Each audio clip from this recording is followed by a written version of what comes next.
Hi friends, പത്തനംമാറ്റ സീരിയലിൻ്റെ ഒരു അടിപൊളി എപ്പിസോഡ് വിശേഷത്തിലേക്ക് എല്ലാവർക്കും സ്വാഗതം. അങ്ങനെ നന്ദു എസ് ഐ ടെസ്റ്റൊക്കെ പാസ്സായി നിൽക്കുകയാണ് കേട്ടോ. ഇനി എസ് ഐ ആയിട്ട് പോസ്റ്റിംഗ് കിട്ടിയാൽ മതി. അങ്ങനെ എസ് ഐ ആയിട്ട് സെലക്ഷൻ കിട്ടിയിട്ട് സ്വന്തം നാട്ടിൽ തന്നെ പോസ്റ്റിങ്ങും കിട്ടുകയാണ് ചെയ്യുന്നത്. അതിനുശേഷമാണ് നമ്മുടെ വേണുവിൻ്റെ അനാമികയുടെയും രേവതിയുടെയും എല്ലാം കള്ളത്തരങ്ങൾ നന്ദു കണ്ടുപിടിക്കുകയും പൊളിച്ചടിക്കുകയും ഒക്കെ ചെയ്യുന്നത് കേട്ടോ. ആ വിശേഷങ്ങളാണ് നമ്മൾ പങ്കുവയ്ക്കാൻ പോകുന്നത്. നമ്മുടെ വീഡിയോ ഇഷ്ടമായാലും ഒന്ന് ലൈക്ക് ചെയ്യണേ, ചാനൽ കൂടി ഒന്ന് സബ്സ്ക്രൈബ് ചെയ്ത് സപ്പോർട്ട് ചെയ്യണേ. അങ്ങനെ ഒരു ദിവസം അനന്തപുരിയിൽ എല്ലാവരും കൂടി ഇങ്ങനെ ഇരിക്കുമ്പോഴേക്കും നയന വന്നിട്ട് ദേവയാനിയോട് പറയുന്നുണ്ട്, അമ്മേ ഞാനിന്ന് ഓഫീസിലേക്ക് പോകുന്നില്ല, ഞാനൊന്ന് വീട്ടിലേക്ക് പോകാൻ തീരുമാനിച്ചിരിക്കുകയാണ് എന്ന് പറയാണ്. അപ്പോൾ ഉടനെ ദേവയാനി പറയാണ്, അതെന്താ മോളെ ഇപ്പം പെട്ടെന്നൊരു തീരുമാനം? അപ്പോൾ നയന പറയുന്നുണ്ട്, അത് ഞാൻ കുറേ ദിവസങ്ങളായല്ലോ വീട്ടിലേക്ക് പോയിട്ട്, അച്ഛനെയും അമ്മയൊക്കെ ഒന്ന് കാണാൻ കൊതിയായിട്ടുണ്ട് എന്ന് പറയാണ് കേട്ടോ. അപ്പോഴേക്കും ദേവയാനി പറയുന്നുണ്ട്, അതിനെന്താ മോള് വീട്ടിലേക്ക് പോയിക്കോളൂ, ആദർശം കൂടി വരട്ടെ, ഒറ്റയ്ക്ക് പോകണ്ട, ഞാനും കൂടെ വരാം, ഒരുപാട് നാളായില്ലേ കനകയും ഗോവിന്ദനെയൊക്കെ ഒന്ന് കണ്ടിട്ട് എന്ന് പറയാണ്. അപ്പോൾ ഇത് കേൾക്കുമ്പം ജാനകി അനാമികയൊക്കെ അങ്ങ് ഞെട്ടിപ്പോവാണ് കേട്ടോ ദേവയാനിയുടെ ഈ മാറ്റം. അപ്പോൾ ഉടനെ ജാനകി പറയുന്നുണ്ട്, ഏടത്തി എന്താ ഈ പറയുന്നത്? ഇവളുടെ കൂടെ ആ ഗോവിന്ദൻ്റെ വീട്ടിലേക്ക് പോകാനോ? ഏടത്തിക്ക് എങ്ങനെ തോന്നുന്നു? ഇതിനു മുമ്പ് ഏടത്തി ഇങ്ങനെയൊന്നും പറയാറില്ലല്ലോ. അവരെയൊക്കെ കാണുന്നത് പോലും ഏടത്തിക്ക് ദേഷ്യമായിരുന്നു, ഇപ്പോൾ ഇവളുടെ കൂടെ പോകാനോ? അപ്പോൾ ഉടനെ ദേവയാനി പറയാണ്, അതെന്താ ജാനകി, എനിക്ക് പോയിക്കൂടെ? നീ നിന്റെ മരുമകളുടെ വീട്ടിൽ പോകാറില്ലേ? അതുപോലെ ഞാൻ ഇവളുടെ കൂടെ പോകുന്നതിനെന്താ എന്ന് ചോദിക്കുകയാണ്. അങ്ങനെ ആദർശ് എത്തുമ്പോൾ നയന വീട്ടിലേക്ക് പോകാൻ ഒരുങ്ങുകയാണ്. ആ കൂടെ ദേവയാനിയും പോകുന്നുണ്ട് കേട്ടോ. അങ്ങനെ കനകയുടെയും ഗോവിന്ദൻ്റെയും വീട്ടിലേക്ക് എത്തുകയാണ് അവർ. അവിടെ എത്തുമ്പോൾ തന്നെ കനക ഓടി വരുന്നുണ്ട്. ആ ഇതാരൊക്കെ വന്നിരിക്കുന്നത്? ആദർശ് മോൻ്റെ അമ്മയുണ്ടല്ലോ, എന്താ ഇപ്പം എല്ലാവരും വിശേഷിച്ച് എന്നൊക്കെ കനക ചോദിക്കുകയാണ്.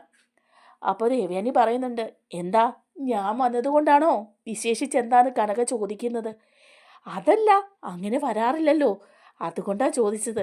നയന മോളും ആദർശം തന്നെ വന്നിട്ട് ഒരുപാട് കാലങ്ങളായി. അപ്പോൾ ദേവയാനി പറയാണ്, അത് ശരിയാ, അവർ വന്നിട്ട് ഒരുപാട് കാലങ്ങളായി, ഞാനും വന്നിട്ട് ഒരുപാട് കാലങ്ങളായി, അതുകൊണ്ട് അവരുടെ കൂടെ ഞാനും വന്നതേ ഉള്ളൂ. കനകയ്ക്ക് എന്തെങ്കിലും ബുദ്ധിമുട്ടായോ? അപ്പോൾ കനക പറയാണ്, എനിക്ക് ബുദ്ധിമുട്ടോ? എനിക്ക് സന്തോഷമല്ലേ ഉള്ളൂ, വാ കയറി വാ എന്ന് പറഞ്ഞ് അകത്തേക്ക് വിളിച്ച് കയറ്റുകയാണ്. അപ്പോൾ ഗോവിന്ദൻ പറയുന്നുണ്ട്, അത് നിങ്ങൾ വന്നത് നന്നായി, ഞങ്ങൾ അങ്ങോട്ട് വിളിക്കാനിരിക്കായിരുന്നു, ഒരു സന്തോഷ വാർത്തയുണ്ട്. അപ്പോൾ നയന ചോദിക്കുക, എന്താ അച്ഛാ, എന്താ സന്തോഷ വാർത്ത? അതേ, നന്ദുമോൻ ട്രെയിനിങ് ഒക്കെ കഴിഞ്ഞില്ലായിരുന്നോ, അവൾക്ക് പോസ്റ്റ് ആയിട്ടുണ്ട്. അവൾക്ക് പോസ്റ്റിങ് നമ്മുടെ ഈ നാട്ടിൽ തന്നെയാ. അങ്ങനെ അനന്തപുരിയും നമ്മുടെ വീടും ഒക്കെയുള്ള ഈ സ്ഥലത്ത് തന്നെയാണ് അവൾ എസ് ഐ ആയിട്ട് വരുന്നത്. അടുത്ത ദിവസം തന്നെ അവൾ അവിടെ ചാർജ് എടുക്കും എന്ന് പറയാണ്. അപ്പോൾ ആദർശ് പറയാണ്, അതൊരു നല്ല സന്തോഷ വാർത്തയാണല്ലോ, നന്ദുവിന് ജോലിയായല്ലോ, അതും നമ്മുടെ ഈ നാട്ടിൽ തന്നെ പോസ്റ്റിംഗ് എന്ന് പറയുമ്പം വളരെ സന്തോഷമായല്ലോ എന്ന് പറയാണ്.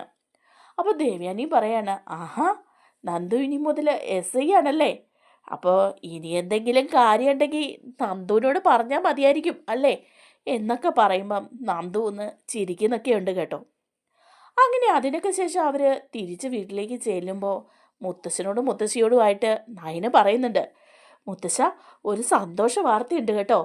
അപ്പം മുത്തശ്ശൻ ചോദിക്കുക, എന്താ മോളെ, ഇപ്പം നിങ്ങൾ 3 പേരും ഒരുമിച്ച് പോയത് തന്നെ ഒരു സന്തോഷ വാർത്തയല്ലേ? അപ്പോൾ നയന പറയാണ്, അതുമാത്രമല്ല, നന്ദുവിന് എസ് ഐ ആയിട്ട് പോസ്റ്റിംഗ് കിട്ടി, അത് നമ്മുടെ ഈ നാട്ടിൽ തന്നെ, നാളെ തന്നെ അവൾ ചാർജ് എടുക്കുകയും ചെയ്യും. വീട്ടിൽ ചെന്നപ്പം എല്ലാവരും സന്തോഷത്തിലിരിക്കുകയായിരുന്നു ഇങ്ങോട്ട് വിളിക്കാനായിട്ട്. അപ്പോൾ മുത്തശ്ശൻ പറയാണ്, ആ നന്ദു മിടിക്കുകയാണ്, അവൾ ഉയരങ്ങളിൽ തന്നെ എത്തും, ആ കുട്ടിയുടെ കഠിനാധ്വാനത്തിൻ്റെ ഫലമല്ലേ ഇത്, അപ്പോൾ അവൾ ഉയർച്ചയിൽ തന്നെ എത്തും എന്ന് മുത്തശ്ശൻ പറയാണ്. അപ്പോൾ ഇത് കേൾക്കുമ്പോഴേക്കും ജാനകിക്ക് ഒട്ടും ഇഷ്ടപ്പെടുന്നില്ല. ജാനകി പറയുന്നുണ്ട്, എന്താ അച്ഛാ, അച്ഛനിപ്പം നന്ദുവിനെ ഒരു പുകഴ്ത്തല്, നന്ദു ഈ കുടുംബത്തിലുണ്ടാക്കിയ പ്രശ്നങ്ങളൊക്കെ അച്ഛനങ്ങ് മറന്നോ? അപ്പോൾ മുത്തശ്ശൻ ചോദിക്കുകയാണ്, എന്താ നന്ദുമോള് ഈ വീട്ടിലുണ്ടാക്കിയ പ്രശ്നങ്ങൾ, അത് പറ ജാനകി നീ. അതെന്താന്ന് അച്ഛൻ അറിയില്ലേ?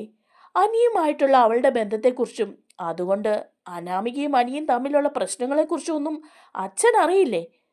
ഇവളുമാരെ രണ്ടിനെയും പുകഴ്ത്തുന്നത് പോരാത്തതിന് ഇനി അവളെയും കൂടെ പുകഴ്ത്താനാണോ അച്ഛൻ ഇരിക്കുന്നത്? അപ്പോഴേക്കും ഉടനെ തന്നെ മുത്തശ്ശി പറയുന്നുണ്ട്, ജാനകി, നീ അച്ഛനോട് ഇത്രയും ശബ്ദത്തിൽ സംസാരിക്കാറൊന്നും ആയിട്ടില്ല. ഇങ്ങനെ തർക്കിച്ച് സംസാരിക്കാനൊന്നും ജാനകി നീ വരണ്ട എന്ന് പറയാണ്. അപ്പോൾ ദേവയാനിയും പറയുന്നുണ്ട്, ശരിയാ ജാനകി, അച്ഛൻ പറഞ്ഞതിലും കാര്യമില്ലേ? നന്ദുവിൻ്റെ കഠിനാധ്വാനത്തിൻ്റെ ഫലമാണ് അവൾക്ക് കിട്ടിയതെന്നല്ലേ? അത് സത്യമല്ലേ എന്നൊക്കെ പറയുമ്പം അനാമികയ്ക്ക് അങ്ങ് ദേഷ്യം വരികയാണ്. അനാമിക പെട്ടെന്ന് ദേഷ്യപ്പെട്ട് അകത്തേക്ക് പോവുകയാണ്. അകത്ത് ചെന്നിട്ട് ഇങ്ങനെ വിചാരിക്കുകയാണ്, നാശം പിടിക്കാൻ, അവൾക്ക് ജോലിയും കിട്ടി, അവൾക്ക് ഈ നാട്ടിൽ തന്നെ പോസ്റ്റിങ്ങും കിട്ടി. ഇനിയിപ്പോൾ എന്താ ചെയ്യുക? ഹോ, അവൾ ഇങ്ങോട്ടെങ്ങാനും വരുമല്ലോ. ഇനിയിപ്പോൾ എനിക്ക് പറയാൻ ഒരു കാരണം കൂടിയായി. അല്ലേ തന്നെ ഒരുപാട് പുകഴ്ത്തുന്നുണ്ട്. ഇനിയിപ്പോൾ നന്ദു പുരാണം കൂടി കേൾക്കേണ്ടി വരും ഞാൻ എന്നൊക്കെ വിചാരിക്കുകയാണ്. ഉടനെ തന്നെ അനാമിക രേവതിയെ വിളിച്ച് കാര്യം പറയുന്നുണ്ട് പതിവ് പോലെ. അതെ അമ്മേ, ഇനിയിപ്പം ഒട്ടും കിഴക്കണ്ട. ആ നന്ദു അവൾ SI ടെസ്റ്റൊക്കെ പാസ്സായിരിക്കല്ലായിരുന്നോ? അവൾക്ക് പോസ്റ്റിംഗ് കിട്ടി ഈ നാട്ടിൽ തന്നെ. ഇവിടെ എല്ലാവരും പുകഴ്ത്തലും വാഴ്ത്തലും ഒക്കെയാണ്. ഇനി അവളിവിടെ കിടന്നങ്ങ് വിളയൂലോ എന്ന് ഓർക്കുമ്പം എനിക്ക് സഹിക്കാൻ പറ്റുന്നില്ല.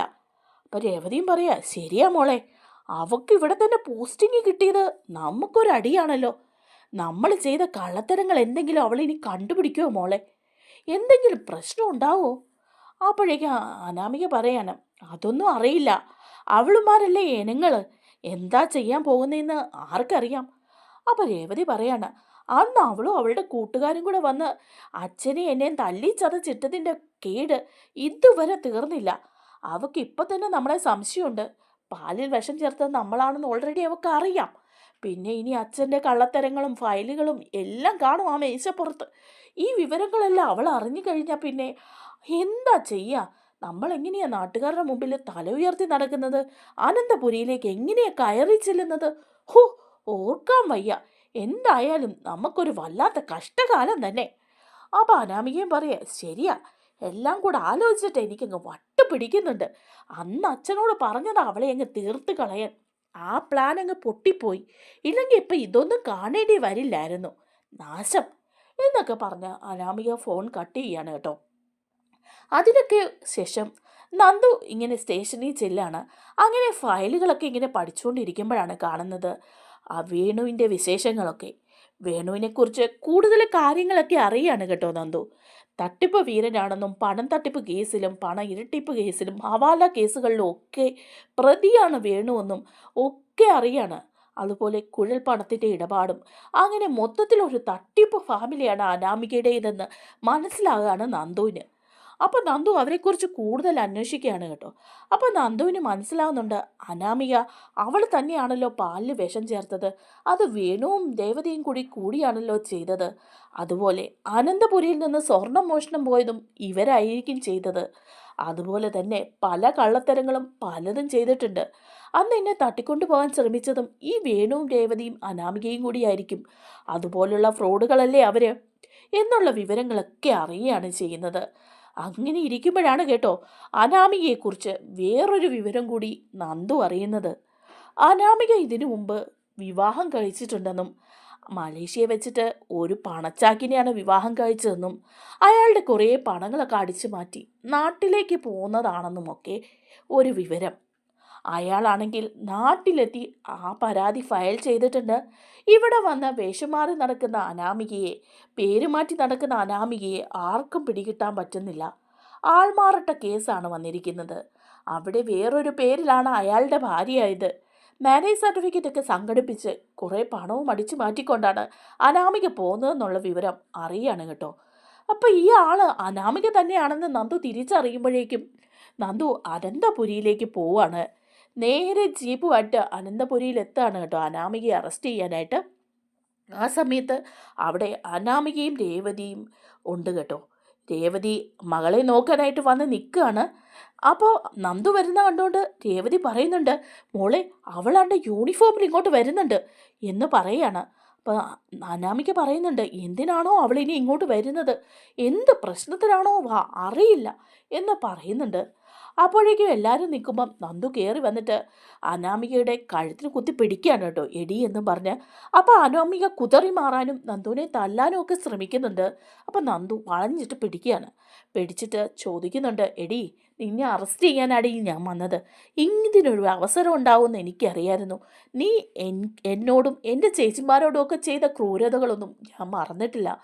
അപ്പോൾ അനാമിക ചോദിക്കുകയാണ്, എന്തിനാ നീ എന്നെ അറസ്റ്റ് ചെയ്യുന്നത്? ഞാൻ എന്ത് തെറ്റാ ചെയ്തത്? അപ്പോൾ പറയുന്നുണ്ട്, നീ എന്ത് തെറ്റാ ചെയ്തതെന്ന് നിനക്കറിയില്ലേ? നീ പല തെറ്റുകളും ഇവിടെ ചെയ്തിട്ടുണ്ട്, പലതും. പക്ഷേ ഇപ്പോൾ നിന്നെ ഒരു പ്രത്യേക കേസിൻ്റെ പേരിലാണ് അന്വേഷണം. ഇവരൊക്കെ കേട്ട് കഴിയുമ്പം ഞെട്ടിപ്പോകും. അപ്പോൾ ഉടനെ തന്നെ ചോദിക്കുകയാണ് ജാനകി, എന്ത് കേസാ? നീ എന്ത് തോന്നിയാസാ കാണിക്കുന്നത്? നീ SI ആയെന്ന് വിചാരിച്ച് അനാമിക മോളെ ഇങ്ങനെ ഉപദ്രവിക്കണോ? അപ്പോഴേക്കും പറയാണ്, ഓഹോ അതെ, നിങ്ങളുടെ മോൻ അനി മാത്രമല്ല ഇവക്ക് ഭർത്താവായിട്ടുള്ളത്. മലേഷ്യയിൽ ഒരുത്തനുണ്ട്, അവൻ്റെ പണം കുറേ അടിച്ചു മാറ്റിയിട്ടാണ് ഇവൾ ഇങ്ങോട്ട് പോകുന്നതെന്ന്. അയാൾ കേസ് ഫയൽ ചെയ്തിട്ടുണ്ട്. അതിനാ ഞാൻ ഇവളെ അറസ്റ്റ് ചെയ്യാൻ വന്നത്. ആൾമാറാട്ട കേസും വിവാഹ തട്ടിപ്പ് കേസും. മനസ്സിലായോ എന്ന് ജാനകിയോട് ചോദിക്കുകയാണ് നന്ദു. എന്നിട്ട് അനാമികയെ തൂക്കിയെടുത്ത് അങ്ങ് കൊണ്ടുപോകുന്നുണ്ട് കേട്ടോ. നമ്മുടെ വീഡിയോ ഇഷ്ടമായാൽ ഒന്ന് ലൈക്ക് ചെയ്യണേ, ചാനൽ കൂടി ഒന്ന് സബ്സ്ക്രൈബ് ചെയ്ത് സപ്പോർട്ട് ചെയ്യണേ. താങ്ക്